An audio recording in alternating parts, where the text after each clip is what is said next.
২ দিন তো বিয়েবাড়ির জন্য বাইরে থাকা হলো। এরপর বাড়ি যাওয়ার পালা। তো সকাল, সকাল উঠেই এই যে ৫ টার মধ্যেই রেল স্টেশনে পৌঁছে গেছি। মানে ভাবুন কতটা সকালে উঠেছি। Hello everyone, good morning. কেমন আছেন সবাই? আশা করছি সবাই খুব ভালো আছেন, সুস্থ আছেন আর আমরাও বেশ ভালো আছি। আমার আজকের আরও একটি নতুন ভ্লগে আপনাদের সবাইকেই স্বাগত জানাই। আজ মঙ্গলবার আর এখন সকাল ৫টা মতো বাজে। যেহেতু গ্রীষ্মের সকাল তাই দেখুন একদম ফটফটে সকাল হয়ে গেছে। আসলে অনেক রাত্রে ওঠা হয়েছে, মানে রাত্রি বলতে কালকে রাত্রে তো ঘুমিয়েইছি প্রায় 12:30 একটার সময়, আবার উঠে গেছি 3:30টের সময়।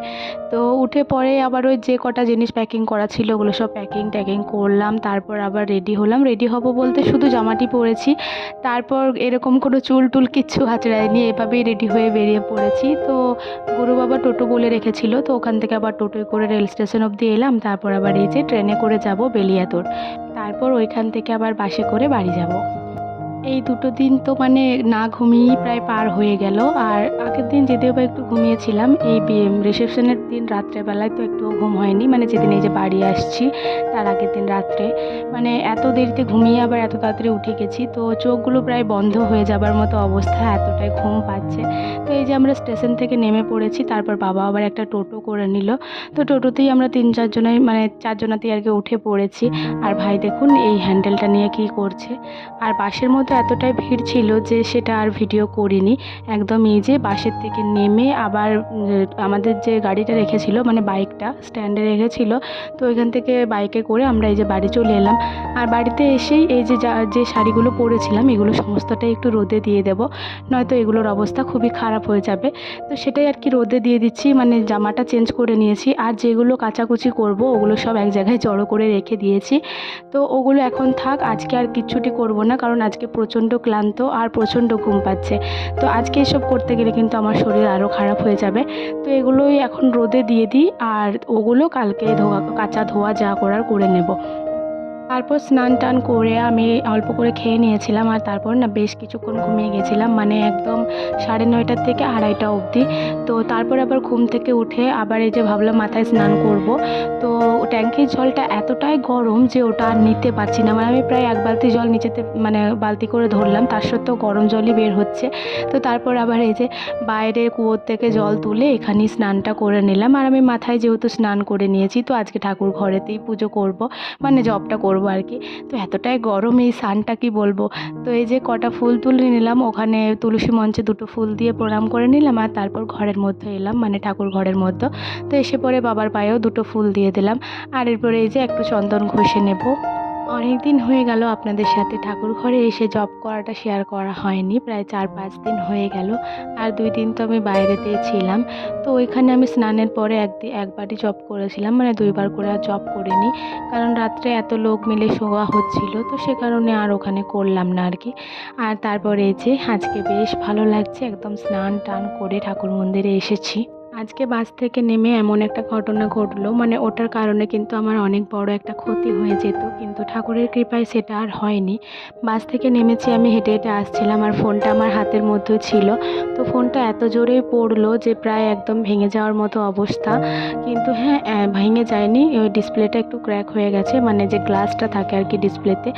তো এমনি কিছু হয়নি। আর আজকেই আবার শুনলাম নাকি যে আমার ফোনটা যে কোম্পানি মানে ওটা আর কি ব্যান্ড করে দেওয়া হবে। আমারটা তো আইফোন, তো সে কারণে ওটা ব্যান্ড করে দেওয়া হবে। তো ওই জন্য আর কি ওটা আর সেরকমভাবে কিছু করাও হবে না আর সারানোও হবে না। তো শুনেই কিন্তু মনটা খুবই খারাপ লাগলো। এই মুহূর্তে বিকাল হয়ে গেছে, দুপুরবেলা ওই যে স্নান করে জব করে অল্প কটা ভাত খেয়ে নিয়েছিলাম। ভাতগুলো কিন্তু আজকে আমি জলে ছেঁকেই খেয়েছিলাম। আজকে ডিম রান্না হয়েছিল, কিন্তু ডিমটা আমি শুধু ডিমটাই খেয়েছিলাম আর আলুর বড়ার থেকে একটা আলু বড়া দিয়েই আমি ওই ভাতগুলি খেয়েছিলাম। আর তারপর আর ঘুমাইনি, শুয়েছিলাম, মানে সবাই বসে শুয়েছিল, তো আমি আর ঘুমাইনি যেহেতু অনেকক্ষণ সকালে ঘুমিয়েছিলাম। আর যেহেতু বসেন মামা বাইরে রয়েছে তাই ভাবলাম এই রুমটা এখন একটু বাগিয়ে দিই, এখন অনেকটাই বেলা হয়ে গেছে, এখন প্রায় 5টা 5:30 মতো বাজে। তো এই যে বসানো রুমে একটু ঝাড়টা দিয়ে দিচ্ছি আর বিছানাটাও একটু ঝেড়ে নিচ্ছি ভালো করে, কারণ বিছানাটাতেই তো সারাটা দিন পশন মামা থাকে, এখন তাও একটু বাইরের দিক করে বেরোচ্ছে, মানে দুপুরবেলাতে আর কি বারান্দায় বের হচ্ছে। তো এই যে ওখানে কাপড়টা দিয়ে দিলাম, ওখানটা আর কি একটু খাল হয়ে গেছে, তো সে কারণে আর কি ওখানটায় কাঁথাটাতে দিয়ে দিলাম, তাহলে কোমরটা আর কি লাগবে না। আর তারপরে এই যে টেবিলটা দেখুন বুনু কি পরিমাণ নোংরা করেছে, তো ওটা একটু ভালো করে ক্লিন করে নিচ্ছি। ওই যে গোলাপি কালারের বেড ঝাড়ুটা দেখলেন, ওটা আমি কিনে এনেছি। আপনাদেরকে তো বলেছিলাম যে আমার বাড়িতে আর কি যে বেড ঝাড়ুটা ছিল ওটা ভেঙে গেছে, তো সে কারণেই ওটা কিনে এনেছিলাম। তো ওটাই করেই যে একটু ঝেড়ে দেখলাম যে ঠিকঠাক ঝাড়া হচ্ছে কি না। তাহলে চলুন কাজগুলি সারতে সারতে আপনাদের কিছু কমেন্টের উত্তর দিয়ে দিই। প্রাচী অফিসিয়াল আমাকে কমেন্ট করেছেন, আমি আপনাকে দিদিভাই বলছি। তো ওই দিদিভাই আমাকে কমেন্ট করেছেন যে আমি তোমার ভিডিওতে লাইক করি কিন্তু তুমি আমার ভিডিওতে লাইক করো না। আমি তোমার চ্যানেলটিকে সাবস্ক্রাইবও করে দিয়েছি কিন্তু তুমি আমার চ্যানেলটিকে সাবস্ক্রাইব করোনি। তোমরা শুধু সাপোর্ট নিতে জানো, সাপোর্ট দিতে জানো না। তো আপনাকে আমি একটা কথাই বলছি, দেখুন সাবস্ক্রাইবার বাড়ানো খুবই সোজা, কিন্তু সেটা ওয়াচ করছে ভিডিওটা কি না সেটাই হচ্ছে মেন ব্যাপার। আর ভিডিওতে লাইক করে দিলেই আর চ্যানেলটিকে সাবস্ক্রাইব করে দিলেই কিছু হয় না, ভিডিওটি লাস্ট পর্যন্ত দেখতে হয়, তাহলেই সেটা একটা চ্যানেলটা গ্রো করে। আর আমি কিন্তু আপনাদেরকে কখনোই বলিনি যে আপনারা আমাকে সাবস্ক্রাইব করুন, তার বদলে আমি আপনাদেরকে সাবস্ক্রাইব ব্যাক করব। আমি এটাই বলেছি যে আমার ভিডিও যদি আপনাদের ভালো লাগে তাহলেই সাবস্ক্রাইব করবেন, যদি ভালো না লাগে তাহলে আপনাদের সাবস্ক্রাইব করার কোনো দরকার নেই। আমি তো বলছি না যে আমার ভিডিও ভালো না লাগলেও আপনারা সাবস্ক্রাইব করুন, কারণ আমার সাবস্ক্রাইবারের দরকার নেই। আমার দরকার হচ্ছে ওয়াচ টাইমের, আর আমার দরকার হচ্ছে যে আমার ভিডিও ভালো লাগলেই আপনারা দেখুন, না ভালো লাগলে দেখার দরকার নেই। কারণ আপনাদের যদি ভালো না লাগে সেক্ষেত্রে আমি তো পারবো না জোর করে আপনাদেরকে আমার ভিডিওটা দেখাতে। তো এটাই বলার ছিল আর কি, জোর করে কখনোই কিন্তু সাবস্ক্রাইবার বাড়ানো যায় না আর ওয়াচ টাইমও বাড়ানো যায় না। আর এটা ভাবাটাও ভুল যে আপনি আমাকে সাবস্ক্রাইব করেছেন তার বদলে আমি আপনাকে সাবস্ক্রাইব করব। আমার যদি আপনার ভিডিও ভালো না লাগে তাহলে কেন আমি আপনাকে সাবস্ক্রাইব করতে যাব। কিন্তু হ্যাঁ, যারা আমাকে কমেন্ট করেন যে দিদিভাই আমার চ্যানেলটা একবার ঘুরে আসবেন, আমিও নতুন চ্যানেল বানিয়েছি, আমি অবশ্যই তাদের ভিডিওতে দেখে আসি। কিন্তু আপনার ভিডিও তো আমি দেখলাম আপনার চ্যানেলে ঢুকে, তো আপনি তো কোনো কাজকর্মই শেয়ার করেন না, শুধুমাত্র একটু বকবক করে দেন, ওই ভিডিওই শেয়ার করেন। তো ওটা কে দেখতে পছন্দ করবে বলুন তো? সবাই তো কাজকর্ম দেখতে পছন্দ করে, আপনার কি গুণ আছে সেটাই দেখতে পছন্দ করে। আপনার কথাগুলো শোনার মতো তো কারোর কাছে এত সময় নেই অবশ্যই। তো আমি যতদূর দেখলাম আপনি তো ভিডিওর পেছনে কোনো খাটনি করেন না, তার সত্ত্বেও আপনি কিভাবে ভাবছেন যে আপনি সাবস্ক্রাইবার মানে বাড়িয়ে নেবেন এত তাড়াতাড়ি, আর সব কিছুই এত তাড়াতাড়ি করে নেবেন? কোনো কিছুই কিন্তু এত তাড়াতাড়ি হয় না, সব কিছুতেই সময় দিতে হয়। আপনাদেরকে আমি একটাই অ্যাডভাইস দিতে পারি যে আপনারা একটু সময় দিন, একটু খাটনি করুন, তাহলে অবশ্যই আপনাদের চ্যানেল গ্রো করবে। আর সাবস্ক্রাইবারের পেছনে কখনোই ঘুরবেন না, আপনি কাজ করে যান, অবশ্যই সফল হবেন। অনেক কিছুই বলে ফেললাম, ভিডিওর মধ্যে যদি ভুল কিছু বলে থাকি তাহলে অবশ্যই ক্ষমা করে দেবেন। আমার আজকের ভিডিওটি এতদূর পর্যন্ত যারা যারা দেখলেন তাদেরকে আমার অসংখ্য ধন্যবাদ আর অনেক অনেক ভালোবাসা। আপনি যদি আমার এই ভিডিওটি এতদূর দেখে থাকেন তাহলে অবশ্যই একটি লাইক করে দেবেন এবং কমেন্ট করে জানাতে ভুলবেন না। ওই পাশের রুমটা ঝাড় দিয়ে এসে এই যে ভাইয়ের রুমটাতে এসেছি, আর ওই পাশের রুমের যে নোংরাগুলো বের হলো ওগুলো একটা প্যাকেটের মধ্যে কুড়িয়ে নিয়েছি, যেহেতু পশনোয়ারে বাইরে বসে রয়েছে, তো সে কারণে আর কি। তারপর এই রুমে এসে পরে এই যে বিছানাটাও একটু ঝেড়ে নিলাম, আর তারপর জামা কাপড়গুলো গুছাচ্ছিলাম। তা করতে করতেই মামিমা আবার বললো যে একটু শাড়িটা পরিয়ে দাও। তো আসলে মামিমা ওর ননদের বাড়ি যাবে, ওখানে কীর্তন হচ্ছে, তো বারবার ফোন করছে, তাই বলছে তাহলে একদিন যাই। তো সে কারণে আর কি গেল, যেহেতু আমরা রয়েছি পশনোয়া দেখাশোনা করার জন্য, সেজন্যই বললাম যে ঠিক আছে দাও তাহলে তুমি। আর তারপর এই যে এই ঘরের টুকটাক কাজকর্ম চলছে। মা ওদিকে আমাকে চা দিতে এসেছিলো, কিন্তু আমি বললাম যে মা প্রচণ্ড গরম করছে, তো একটু আগে বলছিলাম যে মা চা করে দাও, চা করে দাও, কিন্তু তখন আসলে মা করে দেয়নি। তো সে কারণে মাকে বললাম তাহলে আমি যেহেতু কাজগুলো শুরু করে নিয়েছি, এই কাজগুলো শেষ করি, তারপরে হাত পা ধুয়ে তারপরে আবার মানে খাবো চাটা। তো এই যে টেবিলটা দেখুন ভাইয়ের কী পরিমাণ নোংরা ছিল আর একটু অগোছালো ছিল, তো সেটা একটু গুছিয়ে দিলাম। আর গাছটাতে জল দেওয়া হয়নি, দুদিন তো বেরই করা হয়নি। আর তারপর এই যে 3 নম্বর রুমটাতে এসেছেন, এই রুমটাতে যে মানে এটা রুম বলবো না জামা কাপড়ের ফ্যাক্টরি বলবো সেটাই আমি বুঝে উঠতে পারি না। এতটাই জামা কাপড় মানে অগোছালো হয়ে গেছে, আর এত জামা কাপড় সব বের করে এখানেই রেখেছি। তো যে শাড়িগুলো রোদে দিয়েছিলাম ওগুলো আর কি ওই রুমটাতে রেখে দিয়ে এলাম, ওগুলো গুছিয়ে রেখে দেবো। আর এই যে জামা কাপড়গুলি দেখছেন এগুলো কিছু করার নেই, এগুলো কাল অবধি এখানেই থাকবে, কাল সকালে এগুলো সমস্তটাই কাচা ধোয়া করা হবে।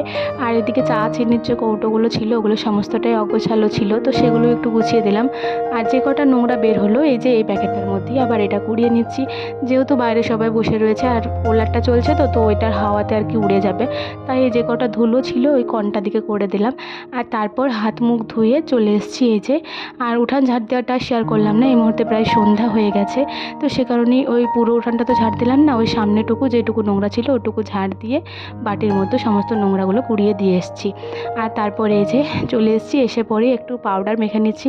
প্রচণ্ড গরম করছে আর গা হাত পা পুরো জ্বালা পোড়া করছে, তো সে কারণেই আর কি একটু পাউডার মেখে নিলাম। আর তারপরে একটু ক্রিমটাও লাগিয়ে নিচ্ছি। আর এত গরমে না মানে এমনি টিপও পরতে পারছি না, তাই ভাবলাম আজকে আর কিন্তু এমনি টিপ পরবো না, সিঁদুরের টিপই পরে নেব। তার আগে এই যে আগে চুলগুলোর একটু ব্যবস্থা করি। তো সকাল থেকে তো চুল আর ছাড়ানো হয়নি, তো এখনও আর সেভাবে ছাড়ালাম না, মানে জটগুলো আর ছাড়ালাম না, সামনেটুকু একটু ছাড়িয়ে নিলাম। আর তারপরে চুলটা একদম ওপর তুলে বেঁধে নিলাম, কারণ প্রচণ্ড গরম, ঘাড়ের মধ্যে চুলগুলো লাগলে যেন একটা কেমনই লাগছে। আর আগের দিন তো মানে 2 দিন ধরে তো গলার মালা আরে অনেক কিছু পরেছিলাম, তো সেই কারণে গলাটাও পুরো র্যাশ বেরিয়ে গেছে গরমের জন্য। আর তারপরে এই যে সিঁদুরটি পরে নিচ্ছি, আর সিঁদুরেরই একটা টিপ নিয়ে নেব, কারণ এখন আর এমনি টিপ নিতে পারছি না, নিলেও সে উঠেই যাচ্ছে, সে কারণেই আর কি। এখন তো প্রায় সন্ধ্যা হয়ে গেছে, তো বসানো এই যে রুমের মধ্যে চলে এলো ভাই আর মা, ওরা দুজনে মিলে এই যে ধরে রুমের মধ্যে করে দিল। আর বসানোর পাটা এখন একটু ব্যায়ামও করানো হচ্ছে, সেলাইগুলো কিন্তু কাটা হয়ে গেছে, তো ওটাই আস্তে আস্তে একটু ব্যায়াম করানো হচ্ছে। আর এই যে আস্তে আস্তে উপরে তুলে দিল, তারপর বসানো এখানেই এখন থাকবে, আর বের করা হবে না। কালকে আবার দুপুরবেলা যদি বের করে তাহলে তখন বের করবে। আর তারপরে এই যে বারান্দাতে চলে এসেছি, বারান্দাতে যে বসানো আর বিছানাটা করেছিল আর কি, শুয়েছিল যেটাতে, তো একটু নরম করেই আর কি পাতা হয়েছিল, তো যাতে না কোমরে আরে লাগে, তো সেগুলি আর কি একটু গুছিয়ে দিচ্ছি। আর গুছিয়ে না এখানেই রেখে দেবো, কারণ যেহেতু রাত্রেবেলা আবার মা আরে এখানেই শোবে, মা আর বাবা বারান্দাতে, তো সে কারণে আর কি এখানটাতেই থাক, নয়তো ঘরের মধ্যে রাখলে আবারও কিন্তু বের করতে হবে, তো এখানেই গুছিয়ে রেখে দেবো। আর আমার আজকের ভিডিওটিও এখানে শেষ করে দিচ্ছি। আজকের ভিডিওটি আপনাদের কেমন লাগলো অবশ্যই কমেন্ট করে জানাবেন। ভালো লাগলে একটি লাইক করে দেবেন এবং সাবস্ক্রাইব করে আমার চ্যানেলটির পাশে থাকবেন। আবারও দেখা হবে কালকে একটি নতুন ভিডিওর সাথে, ততক্ষণের জন্য সবাই ভালো থাকুন, সুস্থ থাকুন।